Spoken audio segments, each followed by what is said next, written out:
Welcome back to the channel, guys. Hope you are well. Today we're going to be looking at the MSI Velox Airflow. Now this takes me back to one of the first reviews that I did, and I'm very hesitant, or was very hesitant, to do a review on an MSI case because of the first review, and let me explain why. Now the first case that I did for MSI was the Secura 500G. Beautiful, beautiful, beautiful case, both aesthetically and what a pleasure to work in. Everything about it was really, really great, except for one thing, which is kind of addressed in the name of this new case, being airflow. Now I tested that case during winter, so when I had everything set up, all the temperatures and everything were fine, and I didn't bother to check or put it into a room where you would actually have a normal climatized environment. And when summer came, it turned into a little bit of an oven. Now, to be fair on myself, it did win an If Design Award, and on the surface of that case, it really does look good. And I think with a few tweaks or tinkers, that case could have been something really special. So with that out of the way, today I'm going to be looking at the Velox Airflow with maybe a little bit more scrutiny than I should have. And we're going to start off with the design. On the surface, it looks really great, especially for a typical ATX design. To explain the Velox Airflow in a quote, the actual airflow is so overt, it's covert, that being a line that I stole from Sherlock Holmes. And that's made me a little bit worried, and I'll explain. Now, if you look at the front, it's a pretty open grid in the front, as well as you have your normal top venting, you have your rear venting, and there's also venting at the bottom for airflow to come in via the PSU. Now, with all these open gaps, I was worried that MSI has actually made a mistake in that you're not going to be able to get positive airflow. Quick little tutorial explanation education is that in any case, you need to be able to take air in faster than you're expelling air, which makes no sense, but you need to be able to make sure that the air that you're taking in is creating positive air pressure so that you're actually forcing air out. And when you create too many gaps inside of a case, the air can almost stand static if you've got no generated airflow. However, I was extremely thorough with this, so when I actually bolted, and in the way that I bolted, I had a 360 on top, or 360 AIO. Then I had an actual liquid cooled GPU for the side mount, the 240 side mount, and in the front I put 3 fans, and then obviously just had my PSU at the bottom. And in smoke test, it showed really quick recycling of air, which I'll show you now.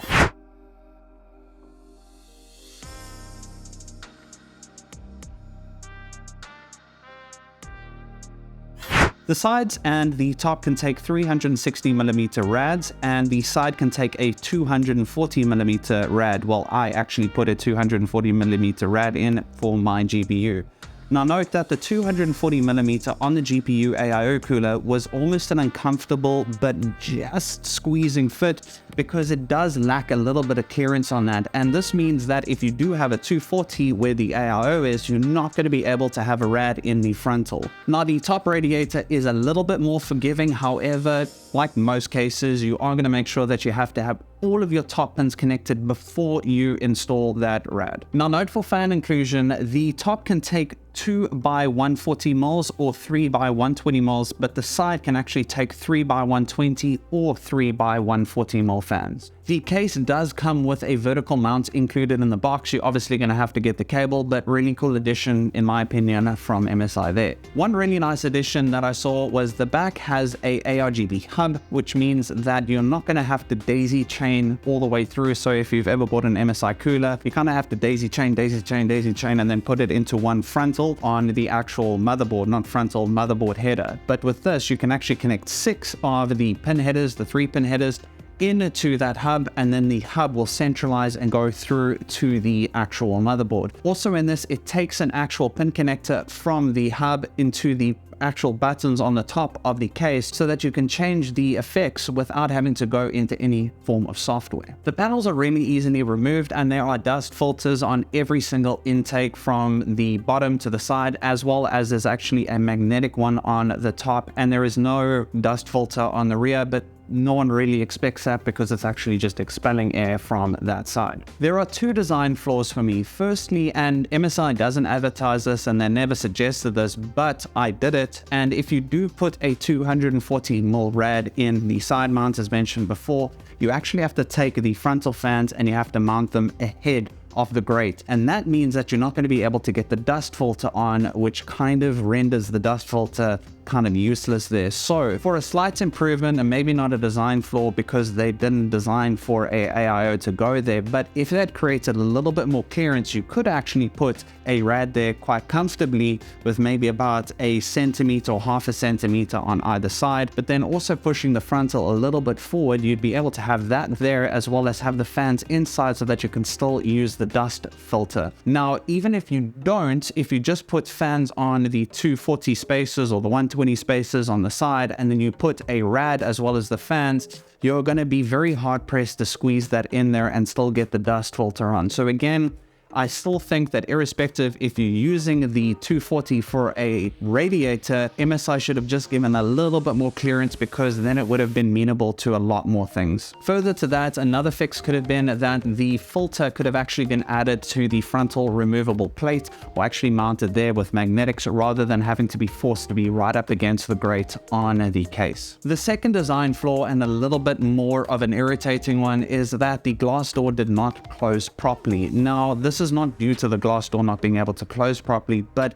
the hinges weren't of the greatest quality, and if you do take it off, you can actually see, maybe it was just on mine that it was bent a little bit, but still speaks to the design flaw in that if they can bend on mine, it can maybe bend on yours. So that glass door not being able to close properly was a little bit of an irritation for me, but it's something that can be easily fixed. The beauty panel for the PSU is also a nice touch. We've obviously seen it in a few cases before, but also further to that, if you remove the frontal panel, you'll actually see a connector plate, which makes sure that the frontal lights connect. So I think that MSI did a really good job on the ARGB effects of this case. When it came to building in the device, it was pretty easy and straightforward, except for the 240mm rad situation, but again, pretty standard case and relatively easy to build. One thing that I will say is that if you do have the HDD cases in, the PSU, depending on the stiffness of your PSU connection, it does tend to become a little bit irritating to work in, especially if you aim to have hard drives inside the bottom. Looking at the input outputs of the case, at the top there are two USB Type A's, which are USB 3.2 Gen 1s. Now, one thing that I did really like was the fact that the USB-C is a Gen 2X2. Now, a lot of other manufacturers will put a 2.1 or a Gen 2X1, which means that you only get 10 gigabits output.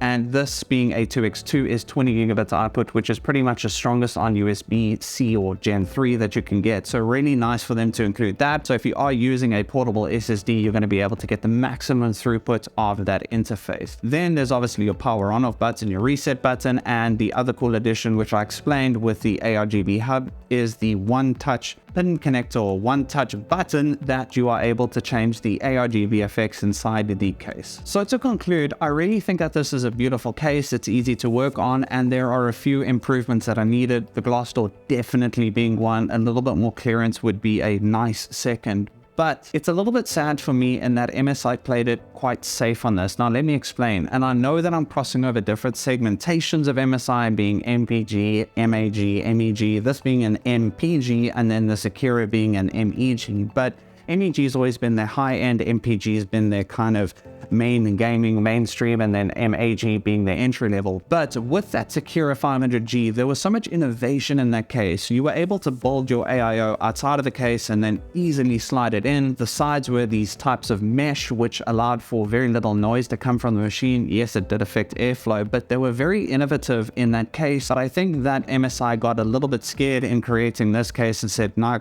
we need to play it safe. And maybe that's indicative of the name, making it a Velox Airflow, to say this has complete airflow, and it does. The airflow is great. The build quality is pretty good. And this is because you are still paying 3,000 Rand for this case. Now, is it worth it? No. I think that if this case was about 500 to 1,000 Rand cheaper, it would definitely be a strong call for you to get this case. But there are cases out there for 3,000 Rand, in my opinion, that are better. Still love the improvement that came through from MSI in this case, and they are definitely improving in their manufacture of casing, and you can clearly see that they've got somebody different in the building of this case or the design of this case as opposed to their previous models. Guys, I really hope you enjoyed this review. Please post questions in the section below. Don't forget to subscribe, it really helps the channel. Cheers and goodbye.